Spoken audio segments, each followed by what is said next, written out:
My name is Charles Osuji. I'm originally from Nigeria.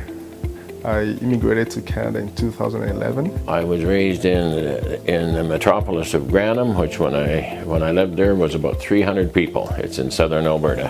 I met Jim on April 12, 2013. I will never forget that day. One of those meetings that changed your life for good. I had to take him because I promised him an interview, but I didn't think really there was too much chance. I'd already made the decision. I come from a very large family. We're 8 siblings, and I'm the 7th. I'll always tell people that I was a community project, in the sense that I had a lot of big brothers and big sisters that were ready to assist. To put myself through school in working in construction and in the oil patch. From a very early age, I was introduced to a life of focus, a life of hard work. I was a principal in a small school up in the county of Grand Prairie.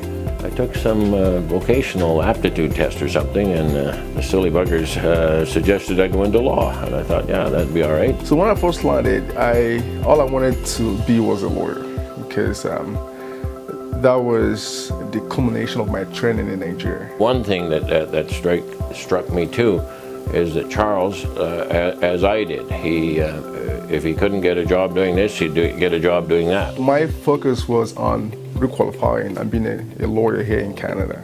But then I was scared of the possibility of doing that because I didn't have any professional network. I got introduced to CRIAC and I met with my mentor, Bruce Randall, and Bruce was able to lead me properly and introduce me to a lot of folks in the industry.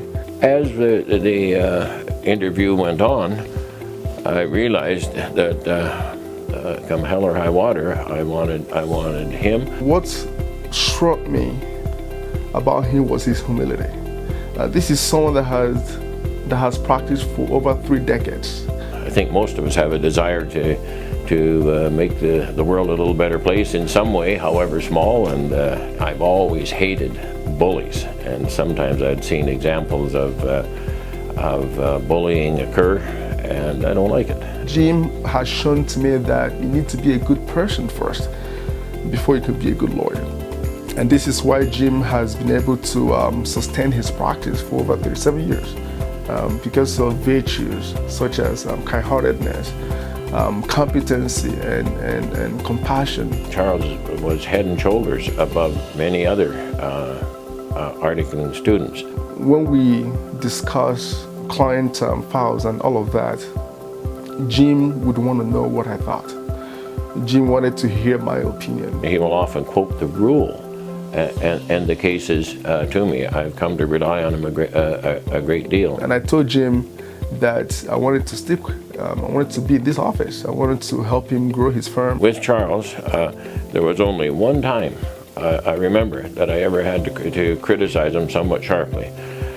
There was never, ever another time, and since that time there's been lots of times he's had occasion to criticize me sharply. I started renovating the exterior of the firm, I started renovating the interior, and I started rebranding the firm to get the firm to where it was meant to be. Said, I'd like to buy out when you retire, and I thought that was a great idea. On August 31st, 2017, we signed off on the documents, and I took over from him. When I interviewed with Jim, Jim didn't know, wasn't sure about my law school, wasn't sure about my grades, wasn't sure about my story, but he gave me a shot.